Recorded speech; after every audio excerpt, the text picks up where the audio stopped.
नमस्कार। आप सभी का राजकीय महाविद्यालय की बीएससी थर्ड ईयर की क्लास में स्वागत है। आज हम हमारा थर्ड पेपर न्यूमेरिकल एनालिसिस का अध्ययन करेंगे। तो सबसे पहले मैं बताना चाहूँगा कि न्यूमेरिकल एनालिसिस होता क्या है। The process of finding the results in numerical form by computing methods of statistical data is called numerical analysis. यानी कि जो आपको सांख्यिकी डाटा दिया गया है, उस सांख्यिकी डाटा का तरीक़ों को यूज़ करते हुए न्यूमेरिकल फॉर्म में जो विधि प्रयोग में की काम ली जाती है, उसी को न्यूमेरिकल एनालिसिस क्या कहा जाता है। इसमें सबसे पहले जो डाटा दिया गया है, जो इन्फॉर्मेशन दी गई है, वो इनपुट इन्फॉर्मेशन कहलाती है। इनपुट इन्फॉर्मेशन से दिया गया जो रिज़ल्ट, जो इच्छित रिज़ल्ट आप प्राप्त करना चाहते हैं, वो आउटपुट होता है। और इनपुट से आउटपुट प्राप्त करने के लिए जो विधि आप काम में लेते हैं, उसे हम एल्गोरिथम कहते हैं। तो इस न्यूमेरिकल एनालिसिस में सबसे हम पहले परिमित अंतरकलन विधि का अध्ययन करेंगे। तो परिमित अंतरकलन विधि क्या होती है कि यदि आपके पास दो प्रकार के चर हों, सबसे पहले इंडिपेंडेंट वेरिएबल, जिनको हम स्वतंत्र चर कहते हैं, और उस स्वतंत्र चर को मैं यहाँ पर टर्म यूज़ करूँगा, उसके लिए आर्गुमेंट। और जो आश्रित चर है डिपेंडेंट वेरिएबल, उसके लिए उसको का हम न्यूमेरिकल एनालिसिस में टर्म यूज़ करते हैं एंट्री, यानी कि प्रविष्टि। तो अब इसमें हमें जो आउटपुट प्राप्त करनी है, उसे प्राप्त करने के लिए सबसे पहले हम कुछ संकारक काम में लेते हैं।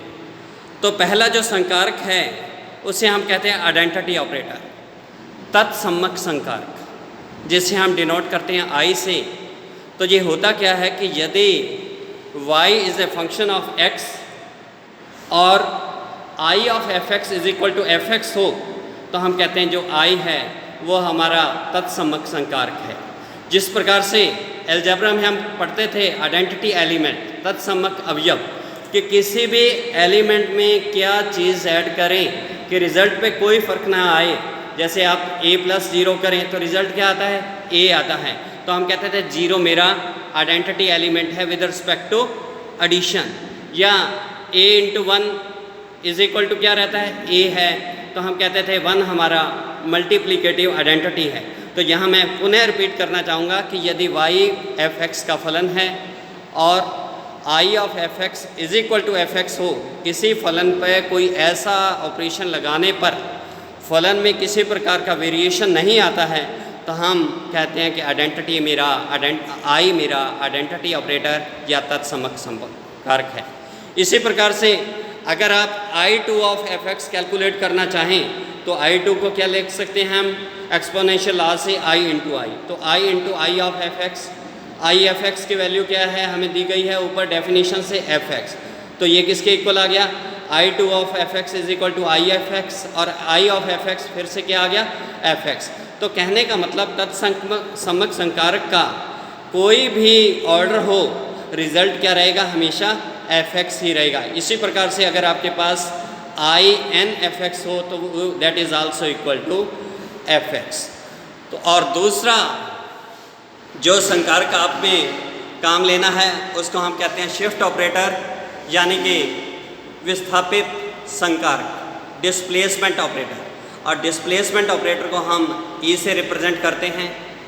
इसकी डेफिनेशन क्या है कि यदि i is a function of fx हो, h x के मानों में इंक्रीमेंट हो, यानी कि x का पहला मान अगर a है, दूसरा मान a+h, तीसरा मान a+2h, तो x के मानों में जो अंतराल है वो h हो, h पॉजिटिव नेगेटिव कुछ भी हो सकता है।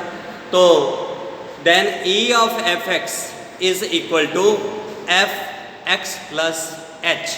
तो ये है e ऑपरेटर की डेफिनेशन कि e of fx is equal to fx आपको दे रखा है, fx प्लस जो इंक्रीमेंट दिया गया है प्लस h। इसी प्रकार से अगर आपके पास e2 ऑफ fx हो, तो e2 ऑफ fx को फिर से अपने क्या लिख सकते हैं, e × e of fx। e of fx किसके बराबर है, fx + h के बराबर है। तो ये क्या बन गया ई एफ एक्स प्लस एच। इसके ऊपर पुनः आप ई ऑपरेटर यूज़ करेंगे तो एक्स की जगह क्या आ जाएगा एक्स प्लस एच। तो अपने पास ये क्या बन गया F X plus H minus F X plus H. तो इसलिए ये टोटल क्या हो गया F X plus 2h minus F X plus H. इसी प्रकार से अगर E N of F X हो तो ये क्या बन जाएगा F X plus N H. अगर हम n को -1 रखते तो अपने पास ये जो e की पावर n एफ एक्स आपने लिखा था F X plus N H, ये किसके इक्वल आ जाएगा e inverse of F X is equal to F X minus H. तो ये जो e इनवर्स है इसे हम कहते हैं इनवर्स e ऑपरेटर, यानी कि प्रतिलोम e संकार। इसके बाद तीसरा जो ऑपरेटर न्यूमेरिकल एनालिसिस में आप काम में लेंगे उसे हम कहते हैं अग्रांतर संकार, डेल्टा से रिप्रेजेंट करते हैं फॉरवर्ड ऑपरेटर। तो ये भी क्या होता है कि अगर y is a function of x, x आपके पास स्वतंत्र चर है, y आश्रित चर है, h x के मानों में इंक्रीमेंट है, then delta of F X is defined as F X plus H minus F X. और एफ एक्स प्लस एच को अपने क्या लिख सकते हैं, ऊपर मैंने परिभाषित किया है e of F x. F X को क्या लिख सकते हैं आई ऑफ एफ एक्स। तो ये क्या बन गया delta F X is equal to E F X minus I of F X, which is can also be written as E minus I into F X. तो अपने क्या कह सकते हैं, इस प्रकार से अपने पास आ गया delta is equivalent to E minus I, यानी कि E is equivalent to I plus delta. तो ये एक रिलेशन आ गया आइडेंटिटी ऑपरेटर, शिफ्ट ऑपरेटर और डेल्टा ऑपरेटर में। तो E is equal to I plus delta, या आइडेंटिटी की जगह आप 1 भी काम में ले सकते हैं। तो E is equal to 1 plus delta, delta is equal to E minus I और E is equal to 1 plus delta. तो ये आइडेंटिटी ऑपरेटर, डेल्टा ऑपरेटर और E ऑपरेटर में आपने संबंध कैलकुलेट कर लिया। इसी प्रकार से अगर आपके पास डेल्टा का ऑर्डर 2 हो, यानी कि delta 2 of F x calculate करना हो, तो डेल्टा 2 को अपने क्या लिख सकते हैं delta into delta of F X. Delta F X की value F X plus H minus F X, और इसे अगर ब्रैकेट को खोल दें तो क्या लिख सकते हो delta F X plus H minus delta of F X. और delta F X plus H पे फिर से मैंने डेल्टा ऑपरेटर की डेफिनेशन लगाई, तो एक्स की जगह क्या करना है एक्स प्लस एच, तो टोटल कितना हो जाएगा F X plus 2h minus given value F X plus H minus as it is. इसके बाद डेल्टा एफ एक्स की वैल्यू फिर से ऊपर वाली F X plus H minus F X. इन माइनस साइन को अगर हम खोलें तो ये रिजल्ट बन जाएगा delta 2 F X is equal to F X plus 2h minus twice of F X plus H plus F x. इसी प्रकार से अगर हमारे पास डेल्टा की कोटि n दे रखी हो तो डेल्टा n एफ एक्स को आप लिख सकते हैं delta n minus 1 into delta of F X, which can be expressed as delta n minus 1 F X plus H minus delta n minus 1 F X. तो कहने का मतलब क्या हुआ कि अगर डेल्टा एफ एक्स हमने कैलकुलेट करना है तो हम क्या करते थे एफ एक्स के मानों में अंतराल कैलकुलेट करते थे, और अगर डेल्टा 2 कैलकुलेट करना था तो हम क्या करते थे first order delta F X plus H minus delta F x का अंतराल करते थे।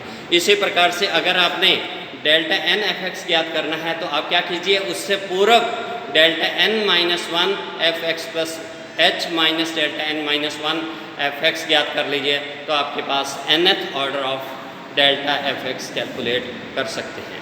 चौथा ऑपरेटर जो आप काम में लेते हैं उसे हम कहते हैं बैकवर्ड ऑपरेटर, डिनोट करते हैं डेल से या पश्चांतर संकार।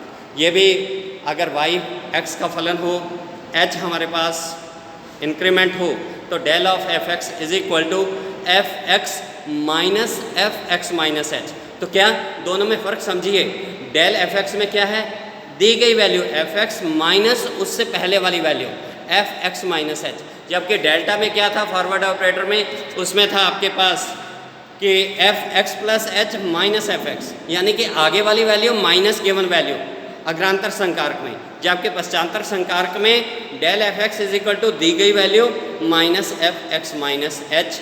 अगर एफ एक्स को अपने लिख सकते हैं आइडेंटिटी ऑपरेटर से आई ऑफ एफ एक्स, और एफ एक्स माइनस एच को मैंने पहले बताया है E inverse of F X. तो अगर एफ एक्स को हम कॉमन ले लें तो del is equivalent to I minus E inverse. तो इस प्रकार से हमने पश्चांतर संकारक, आइडेंटिटी ऑपरेटर और प्रतिलोम ई संकारक में भी संबंध ज्ञात कर दिया। तो अगले टॉपिक में हम इनके न्यूमेरिकल्स करेंगे। धन्यवाद। जय हिंद, जय भारत।